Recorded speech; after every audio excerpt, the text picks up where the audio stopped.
In the previous episode, we saw how Ryu mercilessly drove his dagger inside the angel's body, giving her a brutal death and becoming the god of death. After returning to Earth, he got revenge on the ugly, fatzos who bullied his little brother by breaking every one of his bones and all 10 of his fingers. He then gave his little brother all the possible happiness, feeding him meat, buying a big house, and just when they were greeting their new neighbors, they met a beautiful, gorgeous woman named Ahrin, an actress. When Wani laid eyes on Ahrin, he was practically speechless, and a little shyness crept in. He couldn't help but blurt out how pretty she looked, like an angel come to life, while Ryu was just staring at her, thinking about that angel that he just killed without any reaction. But before either of them could get a word out, this dude dressed in black stepped right in front of Ahrin. He had a real rude tone, asking the brothers who they were, and he even threw in a snide comment about whether they were her fans. That really got under Ryu's skin and he got a bit annoyed. So with his arms crossed, he made it clear that they weren't fans and that they'd only just moved into the building today.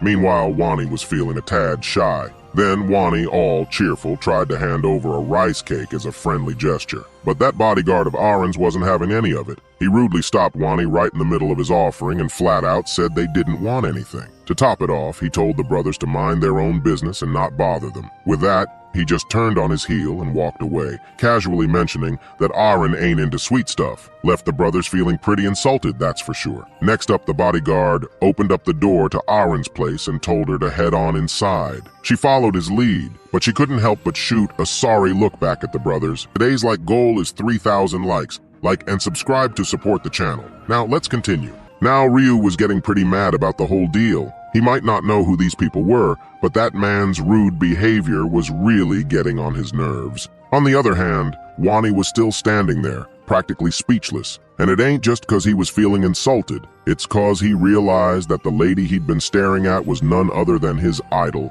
Ahrin. His eyes lit up with happiness, and he couldn't believe he was seeing her in the flesh. While Ryu was confused, thinking who she was, being a single virgin and a shut-in, he didn't have much knowledge about famous people. Then Wani excitedly explained to Ryu that she was Ahrin, and Ryu asked in confusion, "Who is Ahrin?" Then the scene shifts, and we see Ahrin sitting on her sofa, watching the news on her phone. The news is filled with reports about how some famous actors mysteriously died overnight from heart attacks, and she recognizes that some of them were her friends. She feels a growing sense of terror as she wonders what is happening to the world. She places her phone on her bed, still filled with worry and a hint of fear, and starts thinking about how she barely survived this round, all because of her bodyguard. The thought of killing those damn goblins from her own hand is still terrifying her. To lighten the mood, she thinks jokingly that if she had died today, her name might have been in the news. Seeing Ahrin's worried expression, her bodyguard asks what's on her mind. She initially brushes it off, but the bodyguard sits beside her and gently encourages her to share her thoughts,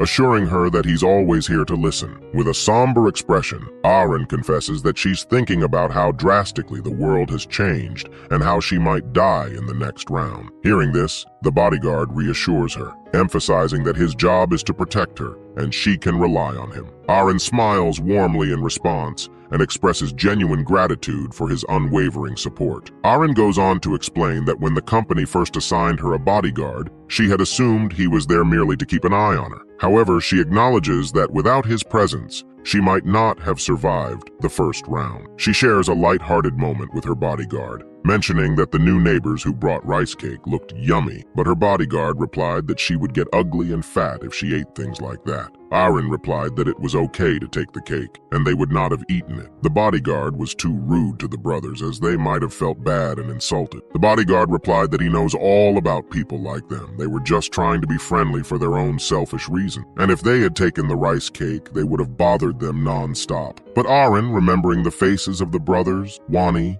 an innocent boy, and Ryu, a Chad, and thought they didn't look like bad people to her. Then Ahrin notices something about one of the two neighbors. One of them looks older, possibly above 15 years old, which means he must have killed 100 goblins to survive. The bodyguard replied that he must have, and that's why he is alive. Ahrin again gets a little panicked, saying how amazing Ryu is. To think someone who has gone through such a cruel and hellish experience can look so calm. Hearing this, the bodyguard laughingly replied that killing 100 goblins was not that hard, and those who didn't kill them were just idiots. But Aaron knew inside that it was not easy to kill 100 goblins for normal people. The bodyguard did manage to do so, as he was a skilled fighter and received professional training. Then she started thinking about that guy named Black Scythe. In front of him, her bodyguard looked like a kid. Black Scythe was just too overpowered, and she almost felt bad for the goblins, seeing how brutally Black Scythe killed them. Then she started to think, who would Black Scythe be in real life, and how he looked like in real life? The scene shifts, and we see 1 month has passed, and it's January 31st. Ryu is now in his bed, and Wani is holding his big bro's hand worriedly, saying he has to promise him that he will come back alive no matter what. Ryu smilingly replied not to worry, as he is too strong to die,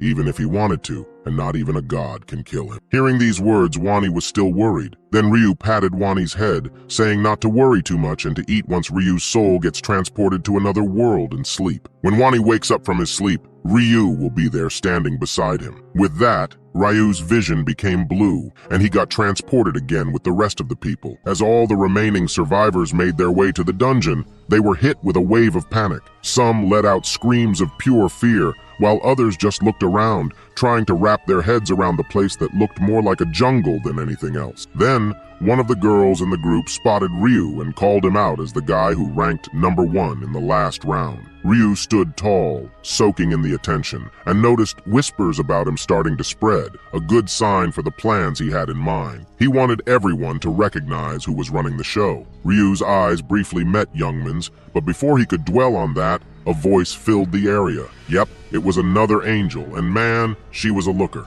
But this was a different one, and questions buzzed through the crowd about what happened to the last one. The new angel flashed a friendly smile and explained that the previous angel had gone missing for reasons unknown, and she was here to take over. Seeing her smile, the crowd's nerves started to calm. Maybe this angel wasn't going to be as much of a nightmare as the last one, they thought. But that hope was short-lived. Her smile twisted into something sinister, and with a hand delicately touching her lips, she let out a creepy laugh. She was stoked, ready for some fun after a long time. With a casual flick, she handed down the new quest. They had to pick a zone leader in 3 hours. Seeing this, everyone got confused, but then they noticed that all the people in this round can pass, unlike the previous round where half of them died. The angel noticed the confused looks on the players' faces and with a smile, decided to break down the quest for them. She explained that this round wasn't about fighting. Everyone could make it through just by picking a zone leader. The chosen leader would have the power to command anyone in their zone to do anything they wanted, from crawling on the ground to dropping dead. "Isn't that an awesome skill?"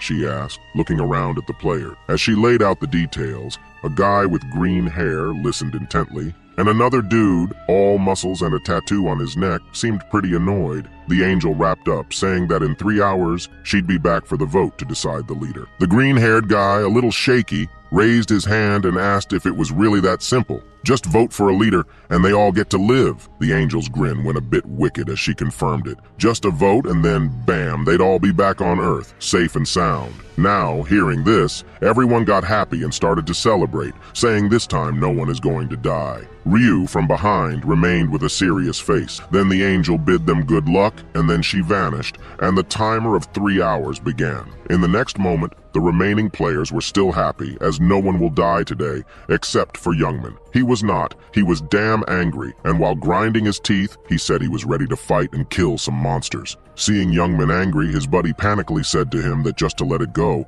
as the angel will let them live if they just vote. So, why is Youngman complaining so much? Youngman, still angry, replied that he has used all his points to strengthen, and now he can't even beat the crap out of someone, and he is just too frustrated. Ryu watched Youngman from a distance, thinking to himself that in all his 99 lives, Youngman was always the same hothead. Ryu turned away, muttering that he'd sort out Youngman when the time was right. Then Ryu noticed everyone's discussion about whom to vote for and what to do, but Ryu said that is not important to him. Then, while walking toward the forest, he continued, saying he has an even more important thing to do, which is selecting a class, the class of a Grim Reaper, the god of death. And in order to do that, he has to reach level 10 in 3 hours. Just then, a goblin sporting a red hoodie appeared. Ryu's grip on his dagger tightened. He taunted the goblin, daring it to come closer. The goblin charged, and Ryu, with an emotionless face, cut through its neck as easily as a hot knife through butter.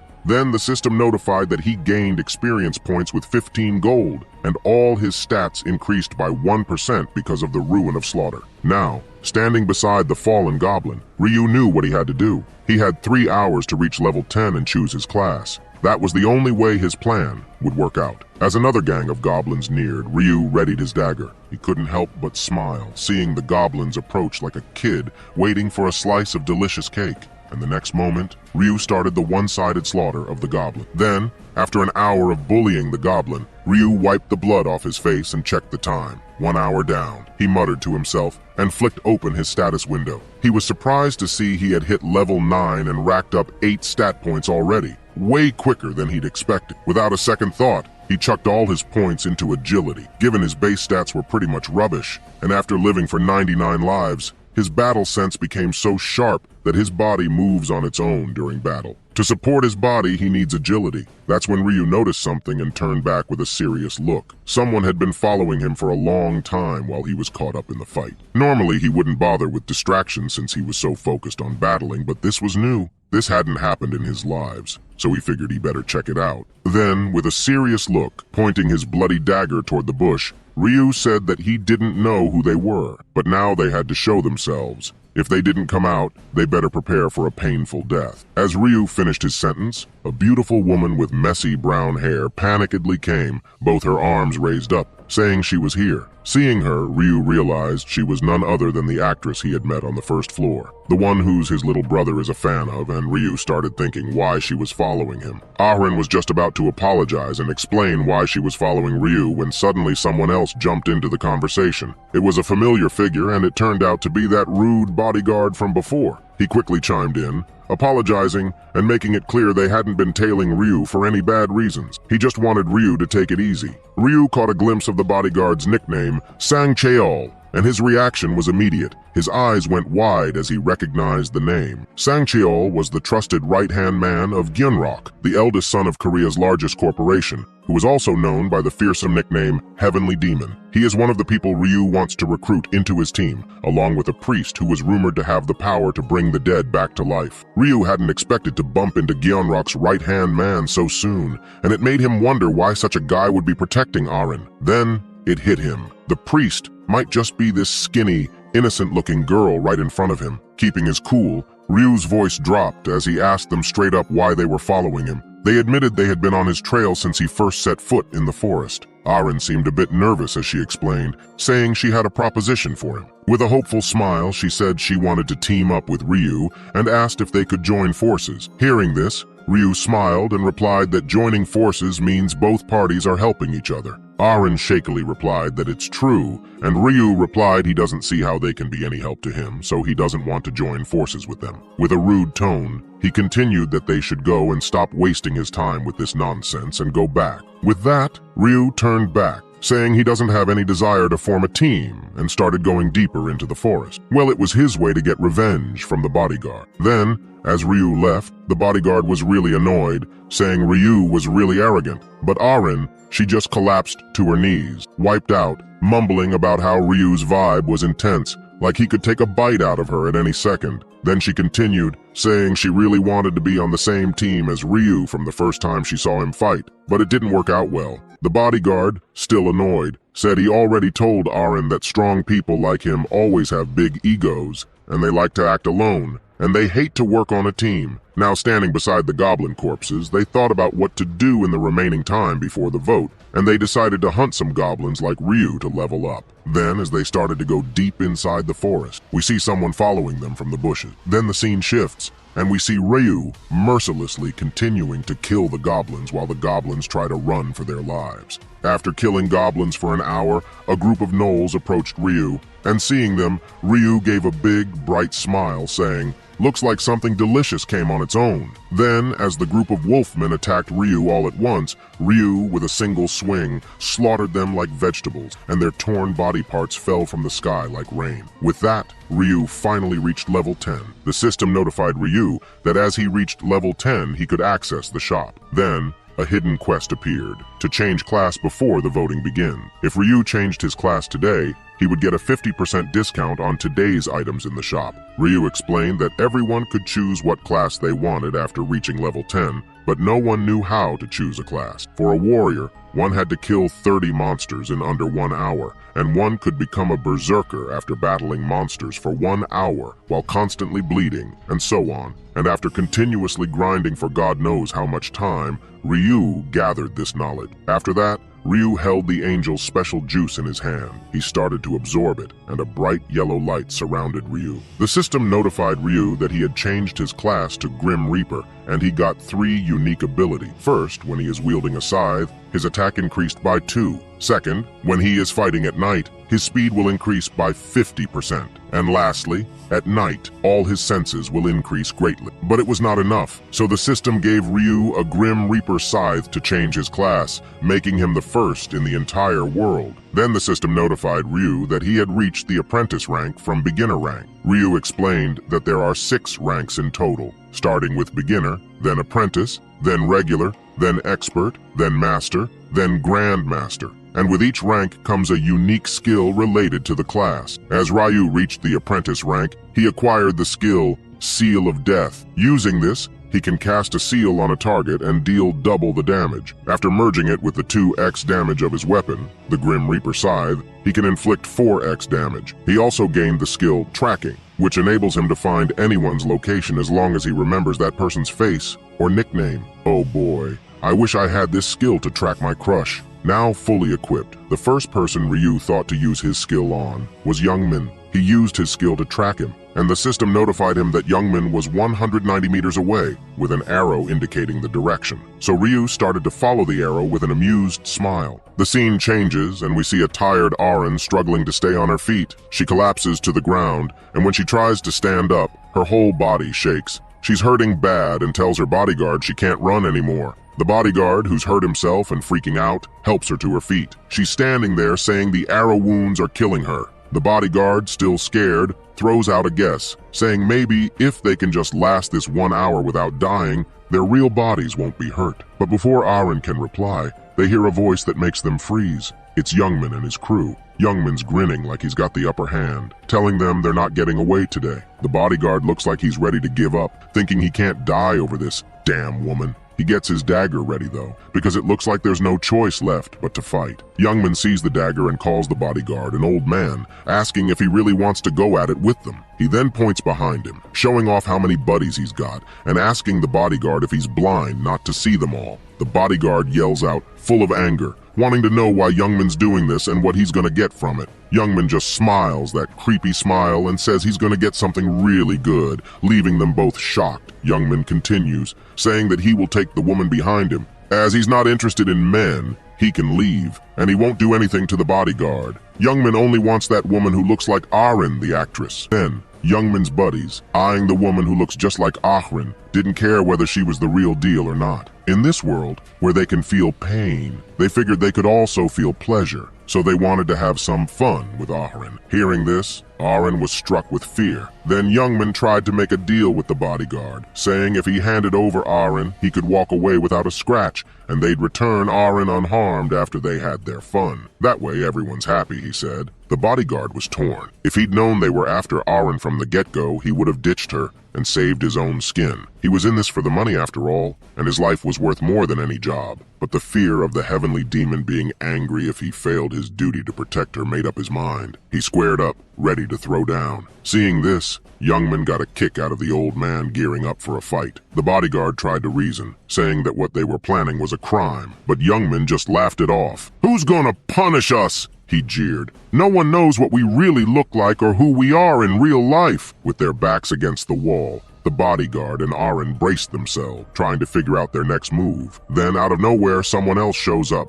and it's none other than the god of death, Ryu, just chilling under a tree, watching the whole showdown unfold. Youngman saw Ryu, and panic flickered across his face, wondering what he was doing there. Then Ryu asked Arin what they were doing there, but before they could answer, Youngman tried to tell Ryu with his same attitude to mind his own business. Ryu cut him off midway, asking, "Did I ask you?" The bodyguard hurriedly told Ryu everything, how Youngman attacked them, and that they wanted to have some fun with Arin. Hearing this, Ryu glared at Youngman and asked if this was true. Youngman, with his rude attitude, replied that whether it's true or not, Ryu should just mind his own business. Ryu had had enough of Youngman's nonsense. With a deep voice, Ryu said whether it's his business or not is none of Youngman's business, and he should mind his own business. With that, he summoned his red, bloody scythe with a terrifying aura, shocking everyone. With that, the episode ends here. Don't forget to like and comment on part 3. Thanks for watching.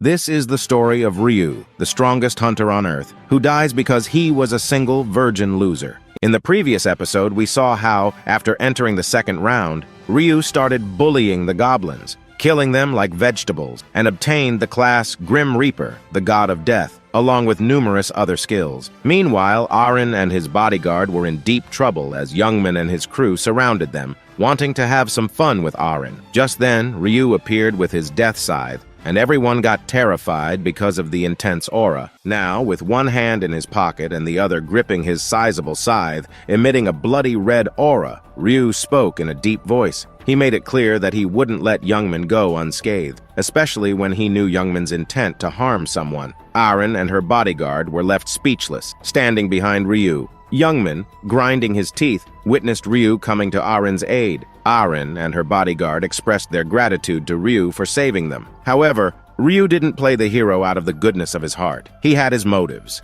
Turning back, he explained that by saving Heavenly Demon's right-hand man, they would be indebted to him. This, Ryu believed, could help him achieve his future plans. Plus, he already had plans to take care of Youngman, making it like killing two birds with one stone. As Ryu slowly approached Youngman, the latter grew scared. With a shaky voice, Youngman hesitantly warned Ryu not to come closer, threatening to kill him. Noticing a scared look on Youngman's face, Ryu, with a sly smile, teasingly asked if Youngman didn't want to throw down, mentioning he was itching to test his powers. So guys, today's goal is 3,000 likes. Please like and subscribe to support the channel. Now let's continue. Youngman, annoyed and scared, wondered who in their right mind would try to pick a fight with Ryu, the one who slaughtered goblins like vegetables and ranked first in all the regions. Before Youngman could say anything, a realization struck him. However, Ryu broke the silence, suggesting that if Youngman was scared and didn't want to fight, there was one thing he could do. Youngman, confused, asked what, and Ryu,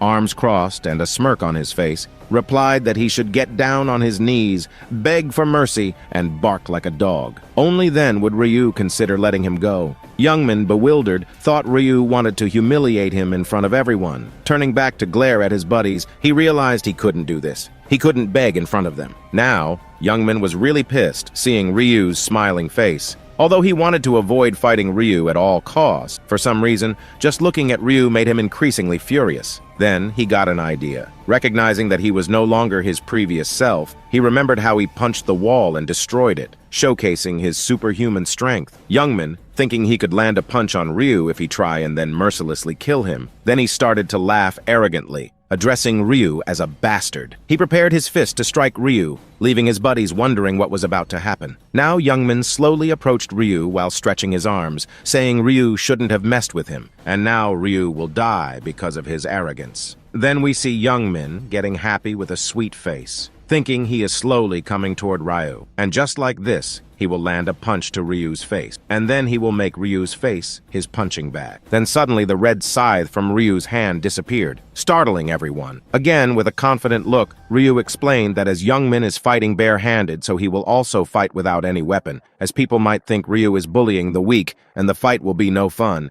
Now, hearing this, Youngman got really pissed off. But Ryu had enough of Youngman's nonsense, and in an instant, he dashed toward Youngman, startling him. Then Youngman prepared his punch, saying Ryu is an overconfident bastard as he stored his weapon, and now is dashing toward him like a sitting duck, and because of that, he will die. With great force, he swung his punch toward Ryu's face, but Ryu dodged it effortlessly, and in return, gave a devastating kick onto Youngman's stomach. Youngman flew backward, heavily injured. Now Youngman was in immense pain, lying on the ground, holding his hand, groaning and trembling. However, he didn't stop cursing Ryu. At this point, Ryu had had enough of Youngman's cursing. Before Youngman could do something, Ryu kicked Youngman's face, stating that he had heard more than enough cursing, and his ear would rot if he hears more. But Ryu didn't stop there. Before Youngmin could stand and think about what to do, Ryu grabbed Youngmin from his collar and started punching Youngmin's face like a punching bag. Now,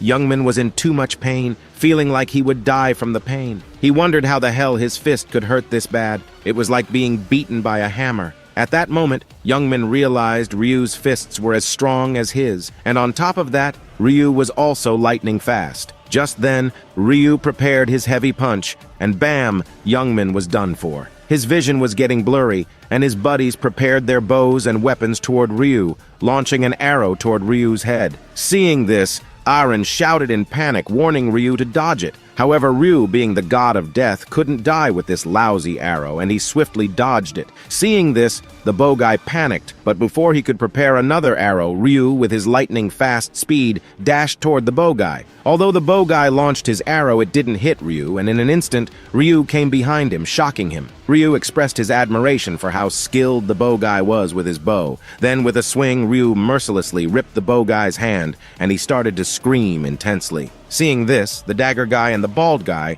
although scared, also started cursing Ryu. With that, they rushed toward Ryu with their daggers. However, Ryu, with a gleeful smile, used his skill, Seal of Death, and a red eye with a skull appeared on the bald guy's head, increasing his damage by 2x. With his scythe, his attack increased by 2, and with a single swing, he chopped off the bald guy's both legs. The bald guy fell to the ground in agony, screaming and groaning. Seeing this, the dagger guy was just too scared. He felt like he would pee in his pants. Then, Ryu dashed toward the dagger guy, with a serious face stating that as they were holding weapons trying to kill someone, they must also be prepared to be killed by someone with a weapon. Again, with a single swing, like cutting a carrot, he chopped off the dagger guy's hands, leaving him in unimaginable pain with a terrified look on his face. Meanwhile, Ryu was satisfied, seeing that by using Seal of Death and adding it with his scythe, 2x damage was enough to penetrate the armor. Now the bow guy, the bald guy, and the dagger guy all were lying on the ground, screaming and crying in pain,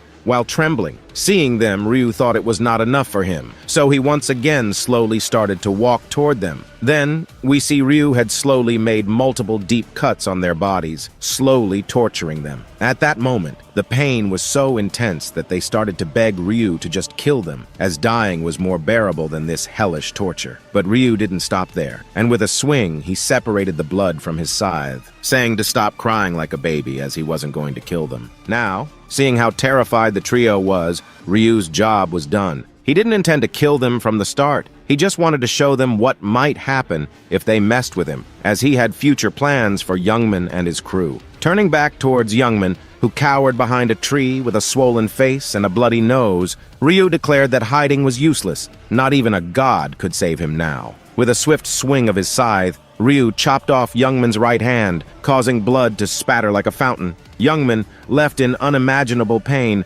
wore a horrified expression. Ryu, coldly observing the scene, reminded Youngmin not to be a crybaby. Compared to the pain they inflicted on him, it wasn't even close. Another ruthless swing of the scythe severed Youngmin's other hand. But Ryu's brutality didn't end there. Ryu began to mercilessly torture Youngmin, shocking even the bodyguard. Seeing this, the bodyguard was too shocked, his eyes wide open, not knowing what to do. He thought Ryu was just too ruthless, as he couldn't believe how mercilessly Ryu chopped their body parts like it was nothing. Even when they lost the will to fight, Ryu continued torturing them until they begged for death. Then continued saying others might feel he is too ruthless, but he liked this type of people. As Ryu was chopping off Youngmin's other leg, the bodyguard was in awe, seeing the ruthless Ryu. He was in love. The bodyguard was still lost in his daydream when Ryu's voice abruptly woke him up. After the brutal torture session had concluded, Ryu strolled casually toward Ahrin and the bodyguard, inquiring if they were okay. They responded with a bit of panic, expressing their gratitude to Ryu. Pointing his thumb nonchalantly towards the incapacitated Youngmin and his crew, Ryu remarked that they didn't need to worry about them. They were in a condition where they couldn't even masturbate. Ahrin and her bodyguard bowed their heads once again, thanking Ryu for his intervention. Curious, Ahrin asked what would happen if Youngmin and his men died due to excessive bleeding. Ryu bluntly stated that if they died, they die, comparing them to wind beasts. Observing Ahrin's compassionate nature, Ryu realized she might struggle in this harsh world. However, the bodyguard interrupted Ryu's thoughts, questioning why he let Youngman and his men live. He argued that killing enemies was better to prevent potential future problems. Hearing this, Youngman grew terrified, but Ryu, with a knowing smile, found the bodyguard intriguing, as he knows exactly what type of world it is turning into, and only these types of people will survive longer in the future. Then, Ryu said the reason he didn't kill those guys was simple. Killing them would not bring any benefit to him. The bodyguard was a bit confused and asked if they might seek revenge in the future if left alive. Ryu glaring at them, who were so terrified that if Ryu even clapped his hands, they might shit their pants. Ryu, with a smile on his face, asked the bodyguard does he think these guys had the will to take revenge, and if they wanted to, he was ready for a round 2 of torture. Then, Ryu elaborated further, explaining that mindlessly killing people would decrease the player population. Hearing Ryu's explanation, the bodyguard had a moment of realization. He grasped what Ryu meant. Fewer survivors in each round meant fewer available spots for people to pass. In that moment, the bodyguard's admiration for Ryu deepened. He saw Ryu not only as strong, but also incredibly smart, finding him downright amazing. Understanding the situation, the bodyguard sighed, declaring that he wouldn't pay attention to these useless trash. Once again, he thanked Ryu for his assistance, but then the bodyguard stopped Ryu, asking if Ryu could tell his real name or even his bank account name so that he could compensate him. Ryu didn't stop, and with a cold voice said, "No need." And just like that, he vanished into the deep forest. Now the bodyguard was left wondering. Ryu had just helped them, and didn't even ask for anything in return. He would have to report this to the heavenly demon. However, a groaning voice interrupted his thoughts. As he turned back, it was Youngman crying in pain. Seeing them, the bodyguard was too eager to kill them, but as Ryu told them not to, he somehow managed to control his anger. Then he spit on Youngman's face, saying, "Disgusting," and they left. Then, the scene shifts, and we see all the players arguing about whom to vote for. They started fighting among themselves, creating a chaotic situation. Suddenly, a voice cuts through the chaos, and it's the green-haired guy. With a serious tone, he stated that only 2 hours were left, and fighting wouldn't bring any good to them. Hearing this, other players asked what they should do and if he had any solution. The green-haired guy confidently said he indeed had a plan, shocking everyone. With a smirking face, he thought that people are just too foolish, easily falling for his skill. We see all the players with hypnotic eyes following the green-haired guy, who gave an evil smile. Then we go back to the past to see what this green-haired guy's ability is. His unique skill is named Rune of Persuasion, and using this, when he talks to someone, there are high chances that they will obey his words. Initially, when he got this ability, he was angry, thinking about how he could fight using this seemingly useless skill. However, to test it, he saw a woman struggling to fight 3 goblins. He started shouting that the woman was in grave danger and that they should help her. As soon as the other players heard his words, they started running toward the woman to save her. He realized how deadly his skill was. Just by communicating with someone, he could manipulate their minds to do whatever he wanted. Now the task of becoming the zone leader was a piece of cake for him using this skill. Then the green-haired guy said they first have to decide on some candidates, so they can narrow down whom to vote for, and they will select 5 candidates. Hearing this, the players said it's not a bad idea, and they don't think they have any better idea than this. Now, the green-haired guy started to laugh, thinking his plan is going smoothly. The crowd was in deep thought about which 5 people to choose, and the green-haired guy was seeing this, enjoying the show as he knew he would be there as one of the 3 candidates. Now the players started to see him as a reliable guy. Just as he thought, someone from the crowd said he wanted the green-haired guy to be one of the 5 candidates. And following him, others also started saying yes. When all the players were fighting, not knowing what to do, he was the one who guided them, so he could become a good leader. Hearing this, the green-haired guy tried to act like he didn't expect anyone would have said his name, saying he is not capable enough to be a leader. But all the players started to praise him, saying he has the qualities of a leader. From inside, the green-haired guy was just too happy, thinking about how foolish all these players are, easily getting manipulated. Then he said if all the players are saying so, although he didn't want to, he will become one of the candidates. The remaining 4 candidates went like this. They selected Black Scythe, who was ranked first. Then a guy named Life is a Documentary, who was ranked second. Then the green-haired guy said, as all the candidates were selected, now he will start with a warm and kind smile.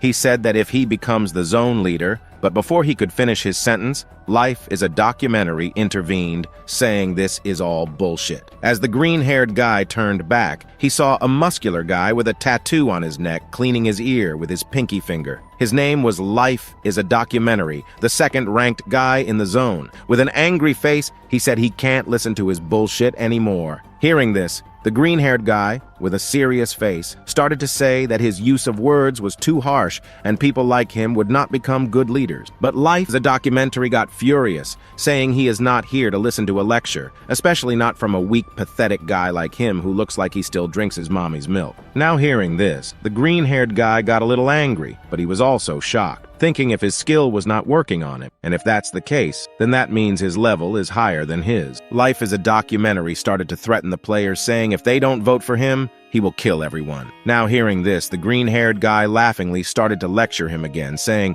does he really think people will listen to him if he threatens them and chooses him as the leader? But before he could finish his sentence, Life is a Documentary's blood was boiling in anger. Suddenly, in a slash, he slashed the green-haired guy's neck and blood splashed everywhere. At first, the green-haired guy didn't realize what happened, but then, holding his neck in immense pain, he was trying to say something, but words were not coming from his mouth. And just like that, the green-haired guy died. Now, Life is a Documentary, blood on his back and clothes, and with a serious expression, said he doesn't like when someone lectures him, and if they don't vote for him, they'll also die like this piece of shit. Seeing this, all the players started shouting and panicking, saying he killed the green-haired guy and he is a psycho. Hearing this, Life is a Documentary pointed his bloody dagger toward the players and with a deadly look said, so what if he killed him? And if someone has any issue, he can come forward, and he will treat him very well. The people who got manipulated by the green-haired guy, still a little hypnotic, started saying, Life is a Documentary is a psycho, and they will never vote for him. Now hearing this, he let out an evil smile. In a flash, he dashed toward them and started slaughtering them. After a while, his whole face and clothes got covered in blood, and he was very happy and excited, killing people without worrying about the corpse. The thought that he can kill as much as people without anyone stopping or arresting him excited him even more. Then he started to laugh with a wide smile and a bloodthirsty look, thinking, now with that, everyone will vote for him. Once he becomes the zone leader, the first thing he will do is kill that arrogant bastard Black Scythe. Meanwhile, Ryu was just chilling and killing some goblins, leveling up to level 16. Now he was a bit disappointed because when he reached level 16, even after killing 200 monsters, he didn't level up at all, as the level of monsters is not higher than 10, so the experience is too low to level up anymore. But then, the 3 hours passed, and a yellow light covered Ryu's entire body. In the next scene, we see everyone slowly getting transported to a different place. Some players were dead, while some were scared, and some were heavily injured. Seeing these horrible scenes, the bodyguard and Aren were shocked and speechless, wondering what the hell just happened here, and why there are so many dead and injured people. Meanwhile, Rao from behind, seeing this, thought just like always,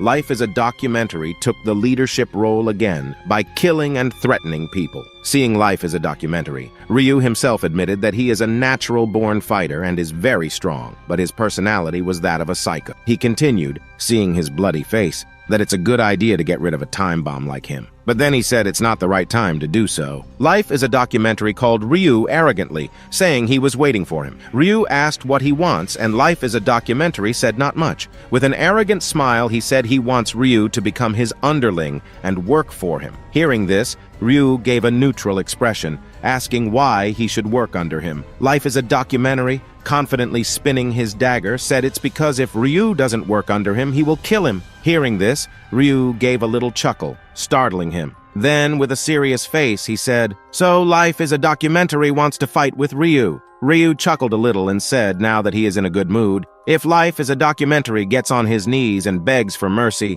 Ryu might let it slide. Whatever he said. The musclehead got a little confused, saying he is the one who is going to kill Ryu, so why should he beg for mercy? He started to threaten Ryu again, but Ryu had enough of this, cutting him midway and asking if Life is a Documentary doesn't understand Korean. With a terrifying red aura, Ryu summoned his black scythe and said he thinks once he chops off one or two of his limbs, then he will understand what he is saying. Seeing Ryu and his terrifying aura, the musclehead got scared and panicked, realizing he messed up with the wrong guy. Ryu, on the other hand, tauntingly asked the musclehead why he's not answering, or if he forgot how to talk. Hearing this, the musclehead gritted his teeth and introduced himself as the gang leader of Jungsik. Shouting, he said he's not scared because of some toy Ryu was holding and that he's ready for a fight. Ryu, with a small smile, explained that he's brave for sure, but he can't kill him here. He wants the musclehead to become the zone leader because he plans to use him in the third round. As the musclehead was ready to attack with a sparkling sound, the angel appeared from the sky. Ryu said the musclehead is lucky, turned back, and advised him to pick his opponents carefully next time if he wants to live a longer life. With that, he took back his scythe and left the insulted musclehead behind. Feeling a bit relieved, the musclehead explained that the pressure from Ryu was too enormous. He felt like he could just die from fear. Then, grinding his teeth in anger, he vowed that once he becomes the zone leader, he will kill Ryu mercilessly, slowly torturing him. Now the angel noticed that the humans killed each other and died, but said it's none of her business. With a flick of her finger, she started the voting quest. The timer started at 5 minutes, and they could vote for whoever they wanted by looking at the person for a while. They had to say the word vote in their minds, and whoever didn't vote in this 5 minutes would die. As soon as the timer started, the musclehead stood proudly, thinking about what he would do once he became the zone leader. However, his pride took a hit when he noticed a girl not looking toward him. He threatened her, saying he would kill her if she voted for anyone else. She retorted, saying she already voted for him and didn't want to stare at some musclehead with blood on his face. The musclehead, true to form, shouted that anyone not looking at him would die. When the 5 minutes were over, the angel with a kind smile announced that it was time to reveal the results. A big screen appeared with the names, and although the musclehead was in the first rank, he only won by a few hundred votes. Ryu, on the other hand, got a whopping 2077 votes. Furious, the musclehead started searching for people who didn't vote for him. However, the angel announced that Life as a Documentary was ranked #1, making him the zone leader. With a clap, the angel handed over the position to the musclehead, who smirked, thinking that a little longer, and he would make Ryu regret. But before he could dwell on it, something caught his attention. Checking his skill window, he noticed that he could only command 10 people in total, and it was a one-time use skill. After he used it on 10 people to follow his command, he would no longer be able to use this skill, and it wouldn't work on players with classes. This revelation left him devastated. The angel, with a mischievous smile, continued, saying the round was not over yet. There was a hidden quest, and hearing this, everyone started to panic. Then, a quest window popped up, explaining that they could obtain a class after acquiring a class-related item, leaving everyone confused about what this meant. The angel then explained that they would have completed this quest if they had reached level 10 before the vote began. Hearing this, a man scratching his head asked how he could kill monsters when there were no monsters around. The angel's facial expression became a little intense and angry as she said, "There were monsters everywhere. It's just that they were too lazy and scared to find them." The angel continued, revealing that a total of 80,000 people worldwide had acquired a class in the second round before the vote. She also mentioned that someone from their zone had achieved this feat. Everyone was shocked and asked who it was. With a flicker of her hand, the angel displayed a big system window with all the information. There, Ryu was ranked 1 in the entire world and was the first to acquire a class, followed by Heavenly Demon. As everyone stared in amazement, not only did Ryu get a class, but he was the first in the world to do so. On top of that, his class name was Grim Reaper, the god of death. While whispers circulated about Ryu, he stood casually with his hands in his pockets, just chilling. So the video ends here. Write part 4 on comment if you watched till here. Thanks for watching.